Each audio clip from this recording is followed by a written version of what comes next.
저는 35살이고 유부남에다가 평범한 회사원 아저씨입니다. 회사가 집에서 좀 먼 곳에 떨어져 있어서 매일 아침마다 지하철을 타고 버스까지 갈아타야 회사에 도착하곤 합니다. 신입사원으로 들어갔을 때는 그나마 회사에서 가까운 곳에 자취를 했는데 결혼하게 되면서 이렇게 집을 옮겼거든요. 아무래도 회사가 많이 몰려있는 중심지에서 좀 떨어져야 집값이 싸지다 보니까 불가피한 선택이었습니다.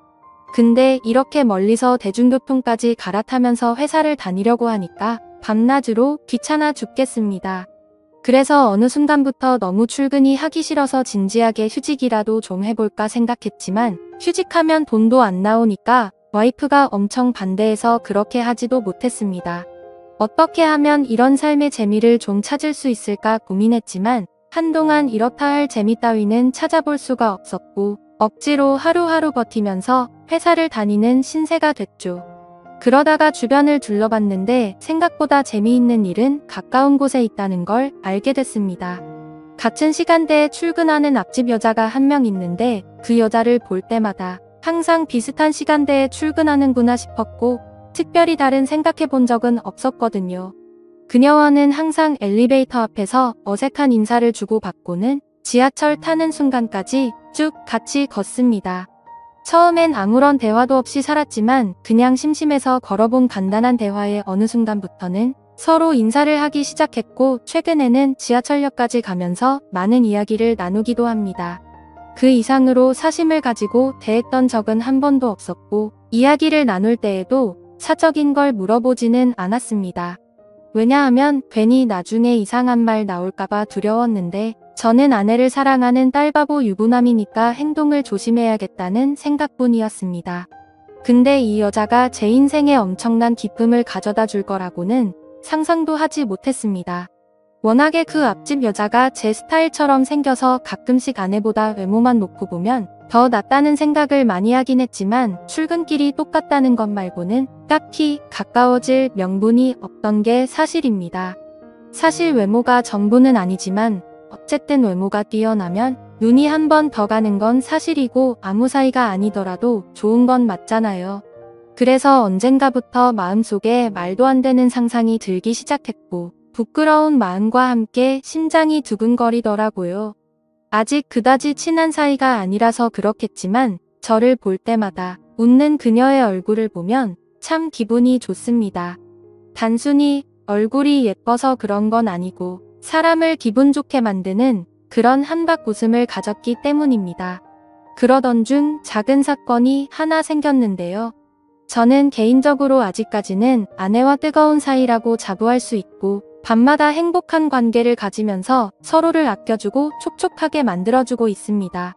아침에 눈을 떠도 옆에서 자고 있는 아내를 보면 아직도 제 몸에서는 반응이 오는데 그렇게 뜬금없이 출근하기 전에 사랑을 나눈 적도 있고 그렇거든요. 그날도 아침부터 아내와 눈이 맞아서 한껏 사랑을 나눴는데 아침 시간을 뺏긴 덕에 출근 시간은 더욱 바쁠 수밖에 없었고 저보다 직장에 가깝고 차를 가져가는 아내보다는 대중교통을 이용하는 제가 더 바빴습니다. 밥도 안 먹고 정신없이 준비하다가 딸에게 뽀뽀를 해주고는 그날도 어김없이 다급하게 현관으로 뛰어나왔습니다. 엘리베이터 버튼을 누르고 기다리고 있었는데 앞집 현관문 열리는 소리가 들리더니 곧바로 앞집 여자도 나왔더군요.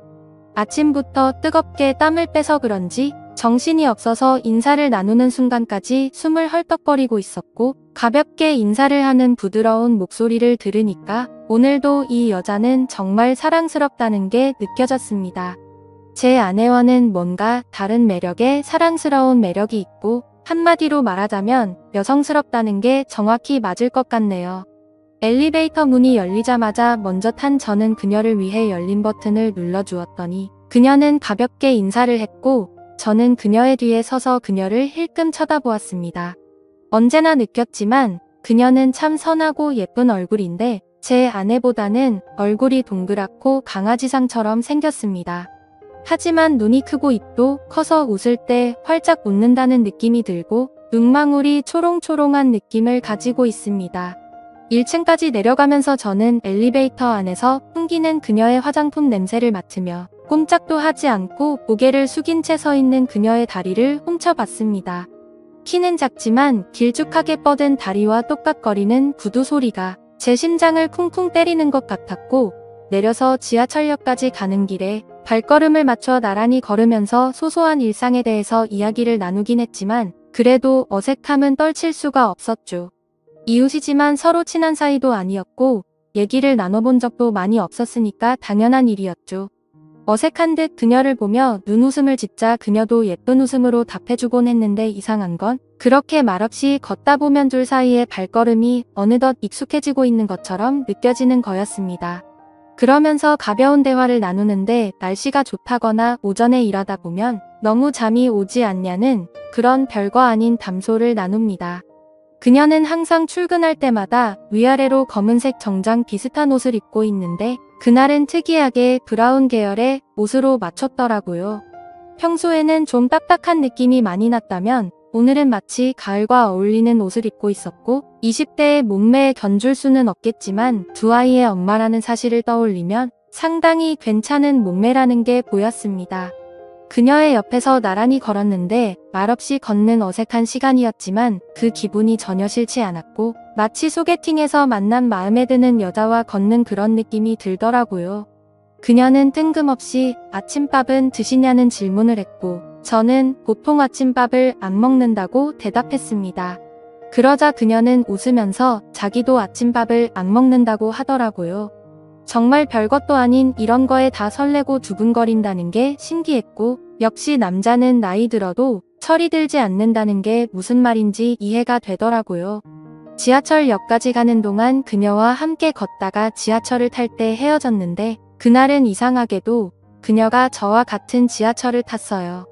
평소에 이쪽에서 지하철을 안 타는데 왜 오늘은 여기서 탔냐고 물어보니까 잠시 다른 회사에 들렸다가 출근하기로 했다면서 제가 일하는 곳이라 거의 비슷한 데까지 간다는 걸 알게 됐습니다. 아마 다른 회사에서 받아야 하는 서류가 있다거나 간단한 회의 정도가 있는 것 같았습니다. 지하철을 타는데 이미 여기는 사람들이 너무 많이 있었고 도대체 이만한 사람들을 다 싣고 어떻게 쌩쌩 달리는지 의문이 생길 정도로 정신이 없더군요. 지하철이 들어오자 사람들은 미친 듯이 올라타기 시작했고 이미 사람들로 가득 차버린 지하철 안에는 앉을 자리가 없었습니다. 할 수 없이 그녀와 함께 서서 갔는데 사람들이 너무 많아서 저와 그녀는 몸을 바짝 붙일 수밖에 없었고 그녀는 부끄러운 듯이 고개를 숙이고 있었습니다. 안 그래도 이렇게 바짝 붙어 있어서 부끄러워 죽겠는데 다음 역에서는 사람들이 더 많이 타게 되면서 더 이상 탈 수 없을 정도로 꽉 끼는 상황이 왔습니다. 그녀는 부끄러운지 제 눈을 보지 않고 계속 고개를 숙이고 있었고 저는 손의 위치가 애매해서 두 팔 다 들어서 손잡이를 잡고 있었습니다. 그렇게 갑자기 출발하는 지하철 때문에 순간적으로 지하철은 덜컹거리는 소리와 함께 흔들렸고 그녀는 휘청거리다가 제 팔을 확 잡았습니다. 잡는 게 편하면 그냥 잡아도 된다고 말했는데 그녀는 부끄러운 듯이 고개를 숙이고는 계속 제 팔을 잡고 있더군요. 온 신경이 팔을 향해 있었고 저는 그녀의 표정을 힐끔 보면서 혹시 어떤 기분을 느끼고 있을지 보고 있었습니다. 지하철은 이미 10,000원인데도 미어 터질 때까지 사람을 태웠고 지하철이 흔들리면서 저는 그녀와 그대로 같이 흔들리기 시작했습니다. 솔직히 서로 행동을 더 조심해야 할 이웃집 여자인데 그런 난처함은 사실 아주 술이 넘치는 순간이었습니다. 그녀는 저에게 너무 비좁지 않냐고 왜 이렇게 출근하는 거냐고 묻더니 저는 오늘이 유독 심한 것 같다고 대답했습니다. 계속 저의 팔을 잡고 있던 그녀는 혹시 자기가 잡고 있어서 불편하지 않냐고 묻는데 저는 괜찮으니까 계속 잡고 있으라고 했습니다. 그렇게 가까이 붙어 있으니까 저는 무척이나 떨리는 마음이었는데 그녀의 표정을 보니까 그녀도 많이 긴장하고 있다는 게 느껴졌고 저만의 착각이었을지 모르지만 그녀도 떨리는 듯한 눈빛을 저에게 보내고 있었던 것 같습니다. 그녀의 머리에서 풍겨오는 샴페인 향기가 너무 좋았고 저는 그녀의 표정을 보니까 그녀도 많이 긴장하고 있다는 게 느껴졌고 저만의 착각이었을지 모르지만 그녀도 떨리는 듯한 눈빛을 저에게 보내고 있었던 것 같습니다. 그녀의 머리에서 풍겨오는 샴페인 향기가 너무 좋았습니다. 그 상황이 떨린 나머지 저는 아주 강한 콧바람을 연신 뱉었는데 순간 그녀도 저의 숨결을 느낀 듯 하더라고요. 내심 그 시간이 아주 길게 이어지기를 속으로 바랐지만 이제 남은 건 겨우 2정거장 뿐이었습니다. 어느새 사람들로 꽉 차 있었던 지하철은 조금 여유로워지기 시작했고 그녀는 이제서야 숨통이 트이는지 제 팔을 놓고 거리를 좀 끼어서 서 있었습니다. 그때 지하철이 정말 갑작스럽게 다시 출발하면서 크게 덜컹거렸는데 그때 그녀가 휘청거리는 걸 봤고 저는 아주 재빠르게 그녀가 넘어지지 않게 잡아주었고 제 몸쪽으로 끌어당겼습니다. 그러자 그녀는 너무 고맙다면서 손잡이를 잘 잡아야겠다는 말을 했고 저는 그녀에게 조심하라는 말을 했습니다. 그렇게 떨리는 마음으로 저희는 회사까지 도착할 수 있었습니다. 저희 회사 앞에서 그녀와 인사하고 헤어진 저는 하루 종일 그녀를 떠올리며 혼자서 바보처럼 웃고 있었습니다. 사실 출근 시간은 늘 이렇게 비좁고 불쾌한데 정말 오랜만에 그녀와 함께여서 너무 행복했습니다. 저의 코를 미친 듯이 자극하는 그녀의 샴푸 냄새를 생각하면서 하루를 간신히 버틸 수 있었습니다.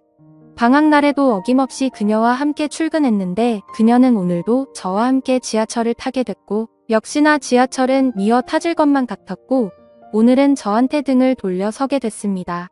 걸을 때마다 실룩거리며 걷던 그녀가 저에게 닿고 있다는 사실이 꿈만 같았고 어제와는 완전히 다른 새로운 느낌이 전해지고 있었습니다. 간간히 그녀에게서 힘겨운 소리가 나는 걸 저도 눈치챘습니다. 사람들한테는 비좁은 지하철이 힘들어서 내는 그저 그런 소리일 수 있겠지만 저한테는 그 소리가 너무나 자극적이었고 그녀도 저를 의식하고 느끼고 있는 건 아닌가 싶었습니다. 이래도 괜찮을까, 그녀가 싫어하지 않을까 등등 마음속에서 수많은 질문을 한 끝에 지하철에서 내리고 나서 그녀의 휴대폰에 제 번호를 찍어주고는 근처라면 같이 점심이나 먹자고 했습니다. 이렇게 같이 출근하는 것도 인연인데 앞집 사는 사람이란 식사도 한번 같이 안 해본 것 같다는 말을 했죠. 그녀는 점심시간에 연락이 왔고 함께 맛있는 밥을 먹으면서 대화를 나눴습니다. 얘기를 나눠보니 서로가 결혼을 한 사이였지만 저희는 아주 빠른 시간 안에 친해질 수 있었고 제가 따로 만나는 사이가 되는 건 어떻냐고 제안하자 그녀는 알겠다며 흔쾌히 승낙했습니다. 그러고는 곧바로 저희는 저녁에 삼겹살집에서 소주를 한 잔 했고 그녀와 함께 사랑을 확인한 뒤 시간을 보내다가 늦은 밤이 되어서야 함께 집으로 돌아갔습니다. 출근할 때만 함께 할 줄 알았는데 이렇게 집으로 돌아가는 길도 함께 하니까 정말 부부가 된 것만 같더라고요. 집에 도착하면 다른 여자가 저를 기다리고 있고 대문을 나서면 다른 여자가 저를 맞아줍니다. 저는 밤낮 없이 정말 진심으로 사랑하는 여자가 2명이나 있습니다. 내일 아침 출근길에 다시 그녀를 만나게 된다면 분명히 저희는 엘리베이터에서 인사를 맞출 것 같고 정말 이렇게 말도 안 되는 상황을 겪게 되자 저는 인생에서 새로운 기쁨을 찾은 것 같습니다. 늘 재미없던 출근길이 이렇게 특별해진 것도 행복하고 퇴근길에도 함께 할 수 있는 사람이 생겨서 기분이 좋습니다. 이런 재미를 좀 더 한껏 느끼고 싶네요. 인생에 낙이라는 게 생겨서 그런지 요즘에는 참 행복합니다. 오늘의 사연은 여기까지입니다. 모두 좋은 하루 보내세요. 감사합니다.